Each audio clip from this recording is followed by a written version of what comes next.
টাকা দিলি যে যার মতন দখল করে চলে। এত জনদুর্গমনে ঢাকা কোনো এলাকা আছে কিনা আমি জানি না। প্রতিকার কোথায় গেলে পাবো এটা আমরা আসলে নিজেরাও জানি না। চরম অব্যবস্থাপনা ও অবৈধ দখলের কারণে রাজধানীর মেরাদিয়া বাজার ও আশপাশের এলাকায় মারাত্মকভাবে ব্যাহত হচ্ছে জনজীবন। মূল বাজারের বাইরে রাস্তার দুই পাশে ও আবাসিক এলাকার ভেতরের সড়কে সারি সারি অবৈধ দোকান বসানোয় সাধারণ মানুষ, শিক্ষার্থী, রোগী ও স্বজনদের চলাচলে চরম ভোগান্তি পোহাতে হচ্ছে। বাজারের নির্ধারিত সীমানা ছাড়িয়ে রাস্তা দখল করে ফল, সবজি, মুদি ও নানা পণ্যের দোকান বসানো হয়েছে। কোথাও ফুটপাতের অস্তিত্ব নেই, আবার কোথাও সড়কের বেশিরভাগ অংশ দখল হয়ে গেছে। ফলে বেশিরভাগ সময়ই যানবাহন চলাচল ধীর গতির হয়ে পড়ে, সৃষ্টি হয় দীর্ঘ যানজট। নতুন করে বাজার করে দিছে, এখন আবার সেই বাজার ঠিকই আবার দুই পাশে বসে গেছে। চতুর্দিক দিয়ে মানুষে বাজার দিয়ে রাখে, এই কারণে দেখা যাচ্ছে গাড়ি ঘোড়া চলতে পারে না। দোকান বসার কারণে মানুষ চলাচল করতে পারে না, রিক্সা জ্যাম জট, মানুষের সাধারণ যে মানুষ চলাফেরা করে এদের খুব সমস্যা হয়। রাস্তা অনেক বড় আছে কিন্তু সরকারের দোকানের কারণে আমাদের সমস্যাগুলো হয়। ফুটপাত দখল করে আছে দোকানদাররা, আয়ের পরে রাস্তা দখল করে আছে পার্কিংয়ে, মানুষ যাইতে আছে রাস্তার মাঝখানে, গাড়ি যাওয়ার জায়গা নাই। এলাকায় বিভিন্ন শিক্ষা প্রতিষ্ঠান ও হাসপাতাল থাকায় দুর্ভোগ আরও তীব্র হয়েছে। শিক্ষার্থীদের নিয়মিত যাতায়াত যেমন বাধাগ্রস্ত হচ্ছে, তেমনি অসুস্থ রোগী ও তাদের স্বজনদের হাসপাতালে পৌঁছাতে দেরি হচ্ছে।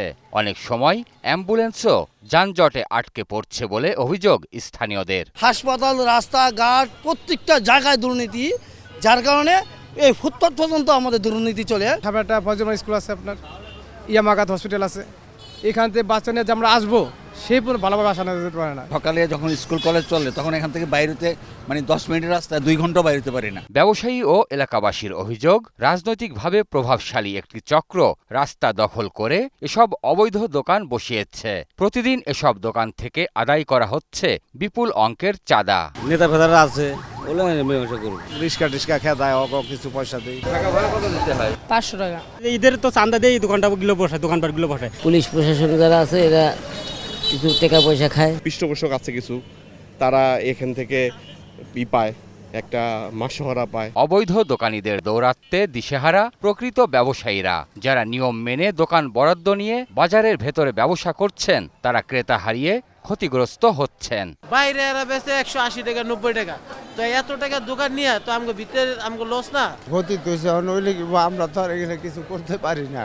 বাইরে বাজার থাকে তো আমরা ছেড়ে যেতে করবো। বাজার ব্যবস্থাপনা কমিটির সদস্যরা জানান, প্রভাবশালী গোষ্ঠীর কারণে তারাও কার্যত অসহায়। বিষয়টি প্রশাসনকে একাধিকবার জানানো হলেও কার্যকর সমাধান আসেনি। টাকা বিনিময়ে বিভিন্ন জায়গা থেকে এইভাবে রাস্তাঘাট দখল করে মানুষের চলাফেরার সমস্যা হচ্ছে, বাজারের সবাই ক্ষতিগ্রস্ত হচ্ছে এবং আমরা বাজার চালাতে আমাদের অনেক কষ্ট হচ্ছে। আশেপাশে এই যে দোকানগুলি বসাইছে এদের সাথে আমরা কোনো প্রকারে উঠে পারতেছি না, এরা বিভিন্নভাবে আমাদেরকে হুমকি দেয়। অবৈধ পাওয়ারটা এত, আমরা বৈধরাই হার মেনে গেছি। তবে সিটি কর্পোরেশন বলছে, অবৈধ দোকান উচ্ছেদে নিয়মিত অভিযান চালানো হচ্ছে।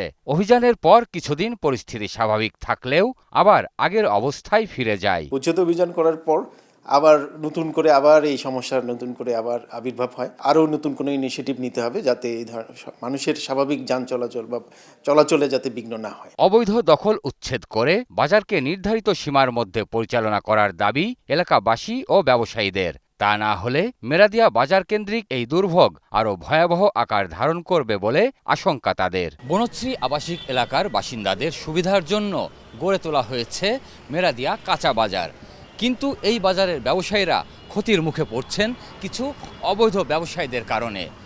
বাজারের পাশেই ফুটপাত ঘেঁষে গড়ে তোলা হয়েছে অসংখ্য অবৈধ দোকান।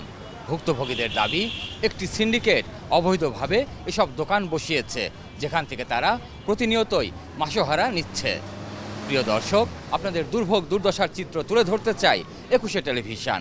আপনাদের যে কোনো ভোগান্তির কথা জানাতে ফোন করুন এই নম্বরে। তথ্য পাঠাতে পারেন হোয়াটসঅ্যাপ এবং ইমেইলেও। সঙ্গে থাকবো আমি সঞ্জয় অধিকারী আর 21 টিম। সবসময় আপনাদের পাশে আছে 21 টেলিভিশন।